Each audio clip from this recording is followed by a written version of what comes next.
रहीम। मसाजिद ढानी हैं, मंदिर बनाने हैं, हुकूमत का एजेंडा सारी दुनिया के सामने आ चुका है। कश्मीर में बच्चों के साथ क्या हो रहा है, पाकिस्तान में क्या हो रहा है, ईरानी बॉर्डर से क्या हो रहा है, हिंदुस्तान क्या कर रहा है, स्टॉक एक्सचेंज पे हमला आपके सामने, अफ़गानिस्तान से जो हमले हो रहे हैं, पाड़ा चिनार में जो दहशत गर्दी हो रही है, ईरान का असला कहाँ से निकल रहा है। मैं कहता हूँ पता नहीं किस तरफ सो रहा है, इसको अल्लाह का कोई बंदा जाके जगा दे। चीनी पे नोटिस लिया वो महंगी, आटे पे नोटिस लिया वो महंगा, पेट्रोल पहले इसने स्टॉक करवाया अपने दोस्तों से, फिर महंगा करके उनको फ़ायदा पहुँचाया, डॉलर के साथ यही किया, चीनी के साथ यही किया। अब जनाब पूरी पियाइया खसारे में डाल दिए एक होटल बेचने के लिए। तो खान साहब आप जाते जाते, आपको भी पता है आप जाने वाले हैं, कोई चंगा काम कर जाएं, कम से कम ख़त्म नबूवत के हवाले से, कोई नामूस रिसालत के हवाले से कोई बिल ऐसा ले आए, कोई चीज़ ऐसी ले आए, दुनिया आपको याद रखे।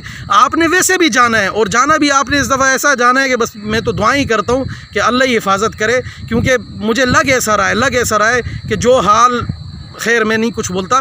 तो आप जाने वाले हैं, आपको भी कंफर्म हो चुका है, तो जाते जाते वो काम करें कि दुनिया आपको कम से कम किसी एक काम की वजह से याद रखे। दूसरी बात, हमें अल्हम्दुलिल्लाह किसी से हुब्बुल-वतनी का सर्टिफिकेट, किसी कप्तान से, हवलदार से, कर्नल से लेने की ज़रूरत नहीं। हम पाकिस्तान से मोहब्बत करते हैं क्योंकि हम यहाँ के बाशिंदे हैं। हिंदुस्तान अब जो हरकतें कर रहा है, ईरान से स्ट्राइक्स हो रही हैं, अफ़गानिस्तान के ज़रिए हमले हो रहे हैं, डायरेक्ट जो है ना कश्मीर में हमारे साथ जो हमारे मुसलमान भाइयों के साथ हो रहा है, तो हमें इस वक्त उठ खड़ा होना होगा, हमें इस वक्त जवाब देना होगा। और जो पाकिस्तान के अंदर उलमा इस वक्त तफरीक का शिकार है, मैंने कोई गलत मुतालबा नहीं किया कि हमारे उलमा भी अपनी क़यादत को देखें, अपनी लीडरशिप को देखें। ये जो ताहयात बने हुए हैं, बिलखुसूस मैंने जालंधरी साहब का, लोग नाम नहीं लेते, मैंने नाम लिया, उन्हें हटाएं, क्योंकि अभी मसला ये है, जालंधरी साहब एक अरसे से हैं, उनसे काबिल लोग हैं। आप देखें कि जनाज़ों के लिए लोग जमा हो सकते हैं, मुफ्ती नईम साहब रहमतुल्लाह अलैह के जनाजे में जमा हो सकते हैं, हज़ारवी साहब के जनाजे में जमा हो सकते हैं, हज़ारों लाखों का मजमा हो सकता है। वफाक का इम्तिहान SOPs को फॉलो, वो तो वैसे भी तलबा दूर दूर बैठते हैं, वो नहीं हो सकता। क्यों आप में इतनी हिम्मत ही नहीं है कि आप मनवा लें? आप अपनी सनद नहीं मनवा सकते, आप वफाक का इम्तिहान मनवाएंगे? सारी बातें हुकूमत की, सारी ज़िंदगी मानिए, ड्यूटी की है।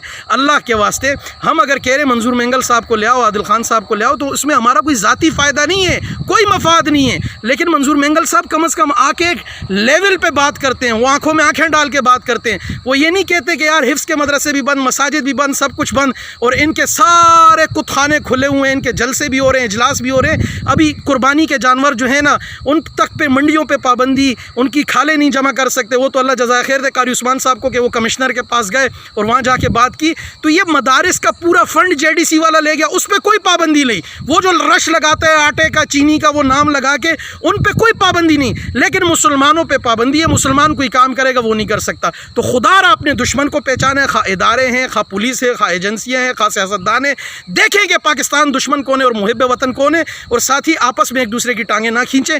इस वक्त हमारे अकाबिर उलमा अल्हम्दुलिल्लाह मौजूद है, उलमाए हक़, और अगर कोई ड्यूटी कर रहा है 10, 20, 30 साल, 25 साल से, तो उनसे कहें भाईजान आपने बहुत कमा लिया, बहुत खा लिया, अल्लाह के वास्ते, अल्लाह के वास्ते, अल्लाह के वास्ते। जालंधरी साहब मैं कह रहा हूँ, आफ्ताब नज़ीर, लोग इशारों के नायों में आपकी ग़ीबत करते, मैं मुंह पे कह रहा हूँ कि आपने Austria, Australia, America, London, Germany, कहाँ अपने बच्चे भेज के, खा पी के सब कुछ कर लिया। अल्लाह के वास्ते मदारिस की जान छोड़े, मदारिस को अब अहले मदारिस के हवाले करें, आप अपना बिजनेस करें।